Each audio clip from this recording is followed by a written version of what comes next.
Disclosures for this and all episodes in this series can be found on the podcast series destination page, located on education.webmd.com. The following presentation is copyrighted by WebMD Education. No use, broadcast, or recording of this presentation or any part thereof is permitted without the written authorization of WebMD Education.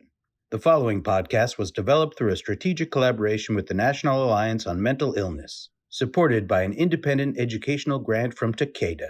Hello, my name is Dr. Rakesh Jain, and I'm a clinical professor of psychiatry at Texas Tech University School of Medicine in Permian Basin.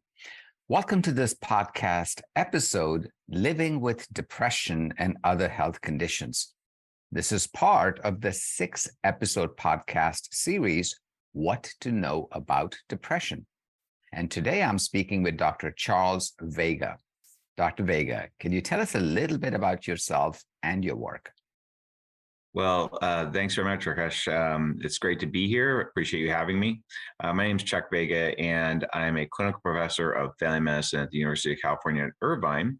And I also serve as assistant dean for culture and community education here. But mostly, I'm a family physician generalist, seeing patients. So I'm very familiar with both chronic illnesses and mood disorders as well. Those are some of the most common things I see every single day. I bet you do. Wonderful. And thank you so much for being with us. And today we're going to talk about major depressive disorder, or MDD, or what we're referring to today just as depression. Depression is a mood disorder that also happens to be one of the most common mental health conditions in the US. And while everyone can feel sad or a little bit down once in a while, when you're living with depression, it's more than that. And with that condition, people can feel depressed most of the time for most of the day of the week, and it can affect how we feel, think, act. It can lead to emotional and physical problems. But many people who are living with depression can also have any number of other health conditions, and this can affect a person's overall health and well-being. So, Chuck, I know your work with people who are living with a number of different conditions is an important part of your life. Can you talk a bit more about that? So in primary care, we're in charge of essentially trying to be the quarterback for the patient's health and well-being. So it's oftentimes that I'll be managing 5 or 8 different types of health conditions in the same patient.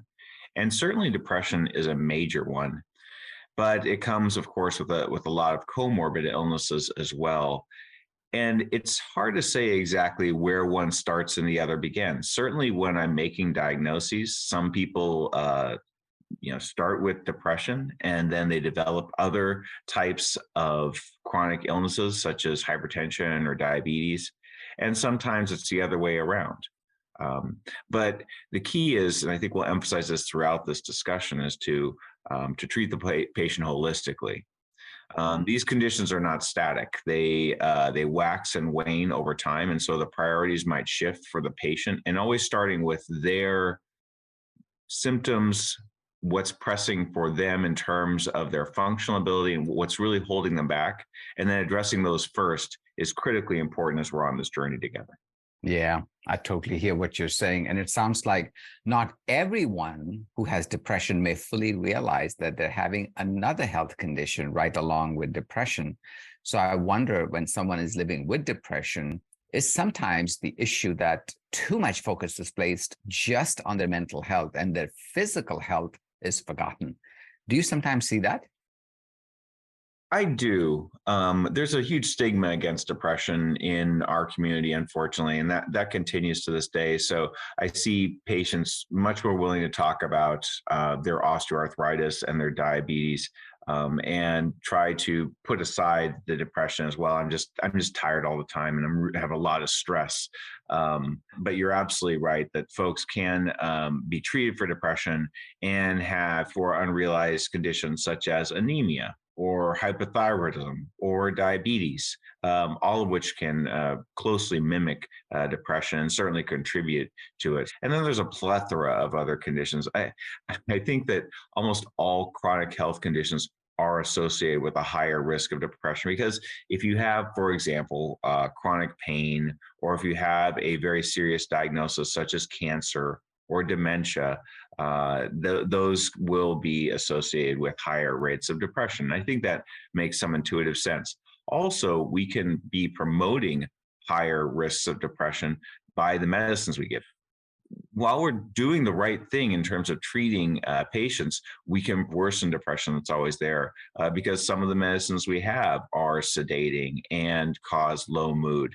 And so I think that it's, again, we have to think about the patient holistically, but really be on the lookout all the time for depression and be screening for it regularly.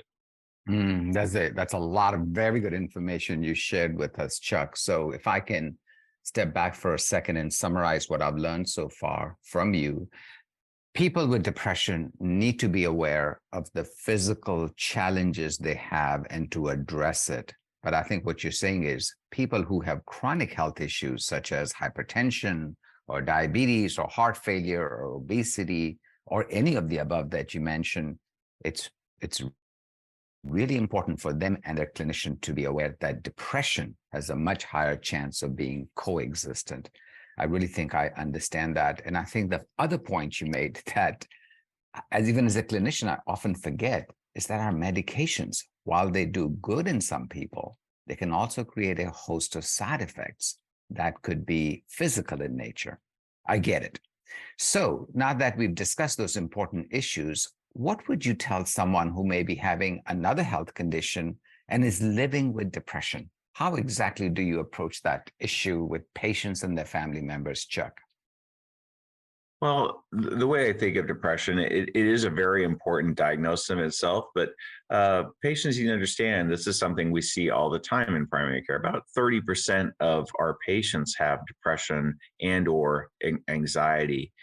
And so, particularly if you have chronic illnesses like the ones I just mentioned, and you're having low mood, you don't have interest in things the way you used to, your sleep and your appetite are disturbed. And especially and particularly if you ever have thoughts of harming yourself, you want to bring those up to your clinician and try to be proactive about it. Your clinician should also be screening on some routine basis for depression in primary care. We know that works. And the reason we screen and the reason we're so concerned is because we have effective treatments available. It will help me to look at what we're doing with your chronic illnesses. We want to make sure that those are very well controlled. So things like your pain should be controlled as much as possible. That will help reduce depression. You need to have healthy sleep, and we need to talk about your health habits, of course.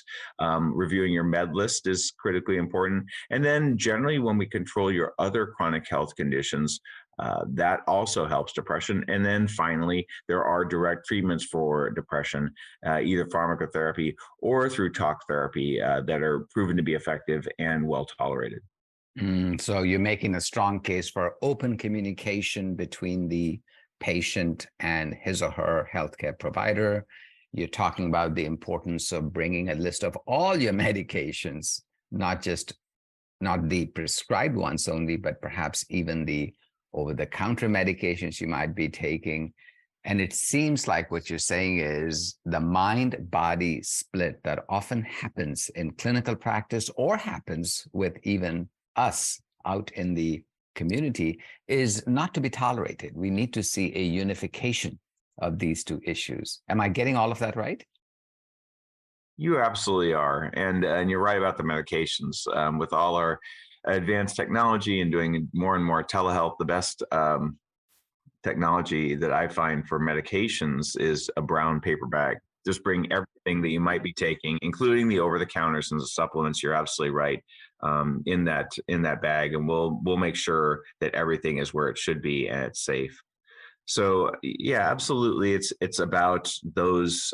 It's about doing that holistic approach, and again, understanding from the patient's perspective that we're here to help you. That there's no shame in having depression. It is incredibly common. It's got a lot of organic basis. It does tend to run in families, and then when you pile on different forms of stress.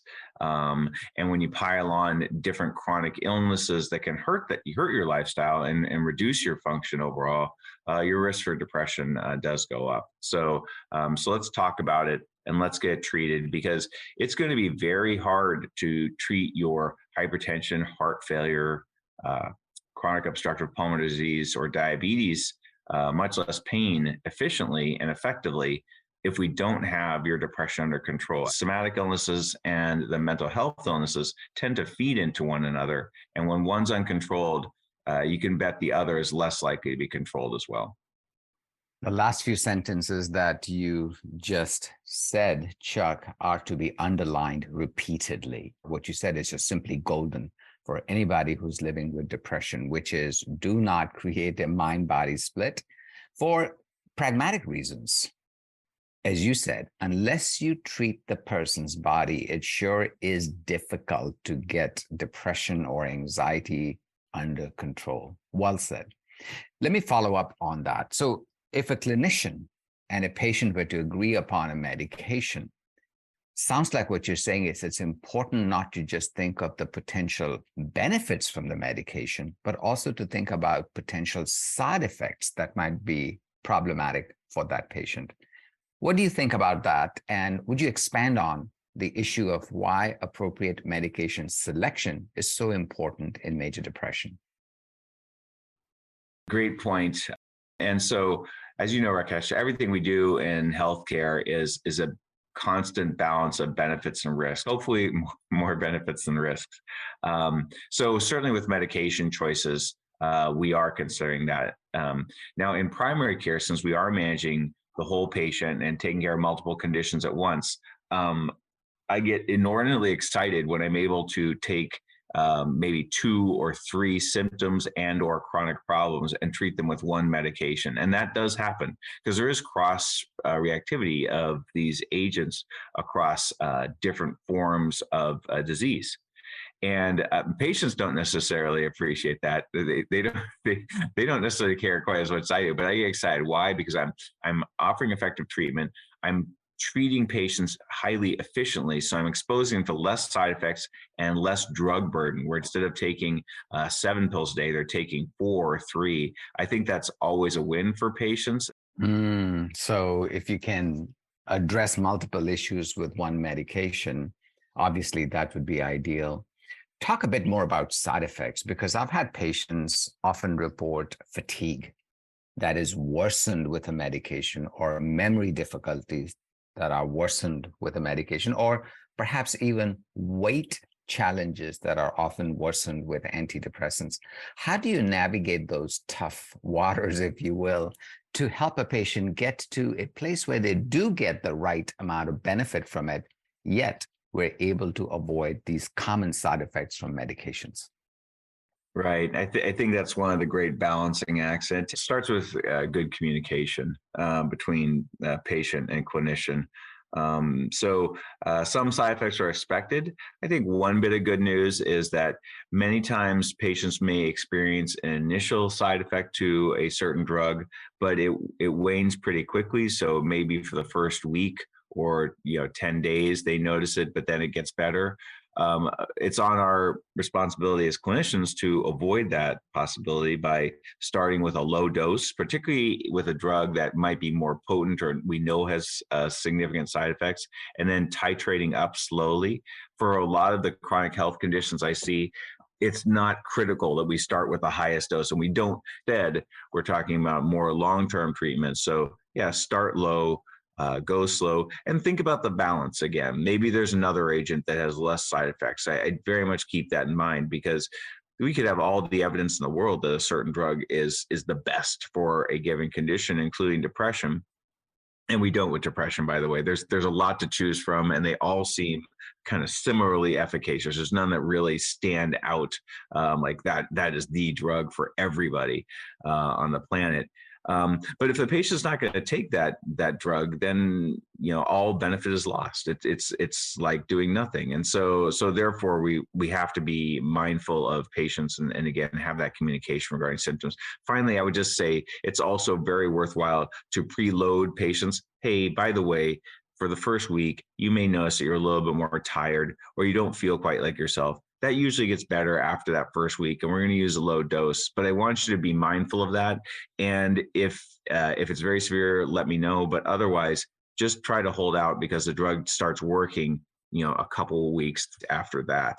And I think you'll really do better if you continue to take it. That message of hope at the end, preceded by that warning, I think goes a long way and makes patients feel more reassured. So many pearls of wisdom you shared. And if I was listening to this podcast, I would probably rewind to about a minute or two before to listen to what you just had to say, because you're really talking about knowledge plus wisdom plus hope. That seems to be the recipe for success, not just for people who are living with depression, but people who are living with depression who also have a physical health challenge. Great words of advice, Chuck. And that made me think about a professor of mine who said to me decades ago, actually, follow the rule of 4Ds. When you're trying to help people with depression and physical difficulties, first of all, make sure the first D is get the diagnosis or diagnoses right. The second D, Chuck, he told me about was make sure you pick the right drug. The third D was make sure you dose it correctly, which doesn't mean too aggressive. It doesn't mean too slow. It just means just right for that patient. And the final D I got trained on was the duration. You don't end a trial too early, but by the same token, you don't stick with a medication that's not working for too long a period of time. So I would love to hear your thoughts on that 4D rule that I got trained on almost 30 years ago. What do you think, Chuck? Well, I would say that's a great professor you had, but absolutely right. I'll just focus on that last one, duration. So I institute up front, we're going to want to continue this for a year. That way they know that's the expectation. So I don't want them coming off of it, and they feel more reassured that the drugs are safe and effective over time. Very good. So this was a really good discussion today, Dr. Vega. I think if I was listening in as a patient, the main feeling I would have is hopefulness. I would have hopefulness that a person's mental health and their physical health can be addressed once you partner with your clinician and you and your clinician have clear goals in mind. So as a recap, we do know that the goal is to prevent this mind-body split because there are consequences to this division. And one needs to address both the major depression as well as the body challenges or challenges a person might be having. And that's a key message. So as we talk about that, make sure your clinician is aware of all the challenges and do trust your clinician to have a conversation with you that addresses both issues. Depression is very treatable. Dr. Vega repeatedly was quite optimistic about the future of such issues. I also will recommend things such as staying socially connected, staying mentally active, staying physically active. These are things that both I as a psychiatrist and Dr. Vega as a primary care clinician would give if it was a rating, we would give it 5 stars actually, right? And even if you're not overweight, just doing physical activity can really help with our well-being. So Dr. Vega, the floor is yours if you have any closing comments to make on this very important topic. That's a great point. I love the rating. So yeah, we'll always promote healthy lifestyle. Can never go wrong with that. It's really the basis for all well-being. But I would just say I know for patients out there how challenging it can be to talk to their clinicians, either in person or online, however you're doing visit these days. Not just because it's a sensitive subject when we think about mental health disorders, but because it's just trying to call a practice and get appointments. Everybody's so busy, and sometimes you don't feel like you're heard. But just keep trying it. And if your clinician's not listening to you and is not addressing these issues, think about a switch, because we do care. That's why we're there, is to is to help you with, being the best person you can be and promoting your overall well-being. Treating depression is certainly part of that. Bringing your questions, write them down can be a good resource as well, so you can remember what you want to talk about. Taking a diary of your symptoms can be helpful as well, so you have something that you can objectively look at and share with your clinician. Those things can help a lot, but do keep trying, because treatment's there and it can be effective. Oh, what a hopeful message you are giving us, Chuck. So thank you, Dr. Vega, for joining me today. That was an exceptionally wonderful discussion, and I am certain extremely valuable to our listeners. And I want to thank all of our listeners for joining in today as well. Goodbye for now.